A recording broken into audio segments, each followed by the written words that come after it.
অনেক বদলে ফেলেছি নিজেকে, ভুলে যাচ্ছি কিছু স্বার্থপর মানুষকে, মুছে ফেলছি অতীতের সব স্মৃতি, আর চেষ্টা করছি নিজের মতো করে বাঁচার। জীবনযুদ্ধে সত্যি আমি হেরে গেছি। আমি যে বয়সে শোক করার কথা, সে বয়সে ধৈর্য ধরা শিখে গেছি। আমার জীবন তো শুরু হওয়ার আগে বলতে পারো শেষ হয়ে গেছে। তারপরও এই ভাঙাচোরা জীবনটাকে সুন্দরভাবে গড়ে তোলার চেষ্টা করছি। জীবন মানেই লড়াই, আর এই লড়াইয়ে প্রতিটা মুহূর্তে আমাদেরকে জিতে যেতেই হবে। আমরা যেহেতু মেয়েদের নিজস্ব কোনো বাড়ি হয় না, কোথাও বাপের বাড়ি, আবার কোথাও শ্বশুর বাড়ি। প্রত্যেকটা মেয়েকে কম বেশি হলেও শুনতে হয়, এটা তোর নিজের বাড়ি না, এখানে কোনো চলবে না, আরও অনেক বাজে বাজে কথা কম বেশি আমিও শুনেছি। তবে ওই যে, আমি শক্ত হাড়ের মানুষ, নড়ার মতো নয়, টিকে থাকতে জানি, আর নিজেকে সামলে বাঁচতেও শিখে গেছি। হ্যালো বন্ধুরা, কেমন আছো সবাই? আশা করছি সবাই অনেক ভালো আছো। শুভ নববর্ষের প্রীতি, শুভেচ্ছা ও আমার ভালোবাসা। বড়দেরকে জানাই প্রণাম। তোমাদের এই একটু একটু অনুপ্রেরণায় আমাকে নতুনভাবে বাঁচতে শিখিয়েছে।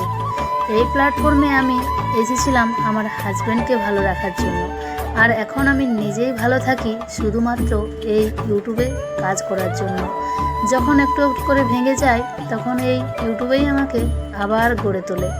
মানে সারাদিন ব্যস্ত থাকি আমি আমার কাজ নিয়ে। সত্যি কথা বলতে, আগে ঘুমোতে আমি প্রচুর ভালোবাসতাম। ওই 6:30 7টার সময় ঘুম থেকে উঠতাম, যতই ঘরে বকা খায় না কেন, ঘুম আর ভাঙতো না। এতটাই ঘুমোতে ভালোবাসতাম বলো, আর অভ্যাস ছিল। তারপর হঠাৎ আমি নিজেকে চেঞ্জ করি যে 2026-এ আমি নিজেকে পাল্টাবই। আর 2026-এর আগে মানে 25শে ডিসেম্বর থেকেই আমি নিজেকে নিজেই চ্যালেঞ্জ দিই যে আমার আমিটাকে আমি নতুন করে তৈরি করব। আমি আবার নতুন করে আমার জীবনটাকে শুরু করব। আমার অতীতে যা হয়েছে আমি সব ভুলে গিয়ে ভবিষ্যতে আমি নিজেকে একটা ভালো জীবন উপহার দেব। আমরা যারা হাউসওয়াইফ রয়েছি, আমাদের জীবনের অ্যাকচুয়ালি কোনো মূল্য থাকে না। কোনো সময় হাজব্যান্ডের কাছ থেকেও শুনতে হয়, কটা টাকা রোজগার করো যে রোজগারের মানে বুঝবে। তখন অনেক খারাপ লাগে। হয়তো পড়াশোনা বেশি দূর করতে পারিনি ফ্যামিলির অসুবিধার জন্য। ইচ্ছে ছিল আমার বড় হয়ে অনেক কিছু হওয়ার, তবে নিজের স্বপ্নটা আমি নিজেই যখন বন্ধ করে দিয়েছি, এখন আর ভেবে লাভ নেই। আর এই যে দেখো, আমার দুটো সঙ্গীকে নিয়ে এখন আমি চলে যাব মর্নিং ওয়াকে। প্রত্যেক দিন আমি 4:30টার সময় মর্নিং ওয়াকে যাই, প্রায় ওই 5:45 বাড়ি ফিরে আসি। 1.5 ঘন্টা হয় না, 1 ঘন্টার মধ্যে 3 কিলোমিটার হাঁটা হয়ে যায়। ইনি হচ্ছেন আমার কাকিমা, অনেকটাই সাপোর্ট করেন। আজ এই মর্নিং ওয়াকে যাওয়া, এমনকি এত তাড়াতাড়ি ঘুম থেকে ওঠা, সবটাই হয়েছে ওনার জন্য। বারবার ফোন করে আমার যদি ঘুম না ভাঙাতো, তাহলে কিন্তু এই অভ্যাসটা আমার হতো না।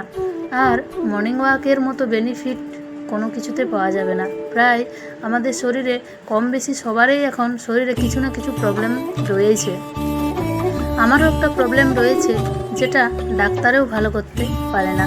সেটা ভেবে তোমরা ভাবো না যে অনেক বড় একটা সমস্যা। তবে হ্যাঁ, সমস্যা তো একটা রয়েছে। সেটা কিন্তু এই 2 মাসের মধ্যে এত ভালো রেজাল্ট পেয়েছি আমি, কি আর বলবো।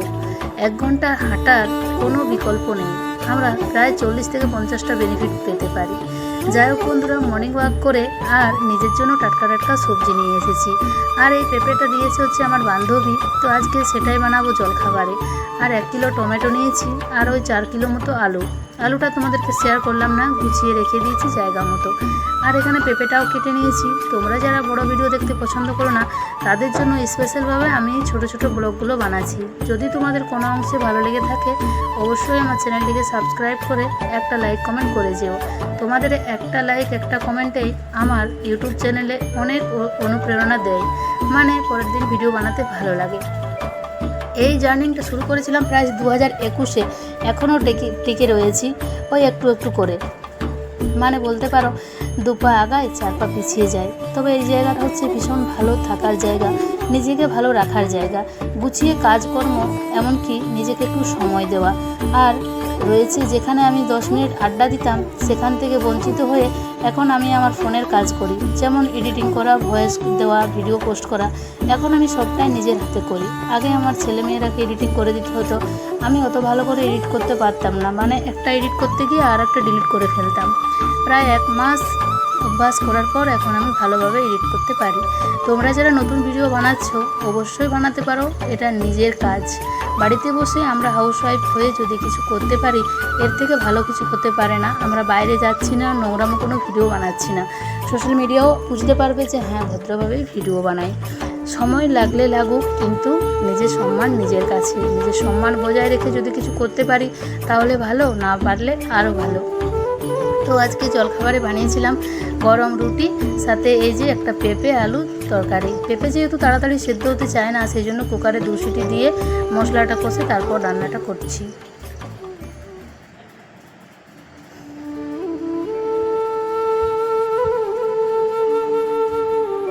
আজকে সত্যি ভিডিওটা খুব ছোট হয়েছে। শুভ নববর্ষ উপলক্ষে অনেক কিছু দুপুরে রান্না করেছিলাম, আর এসেছিল আমার মানে মেয়ের বান্ধবী, তো ওদেরকে আর তোমাদের সঙ্গে শেয়ার করতে পারলাম না।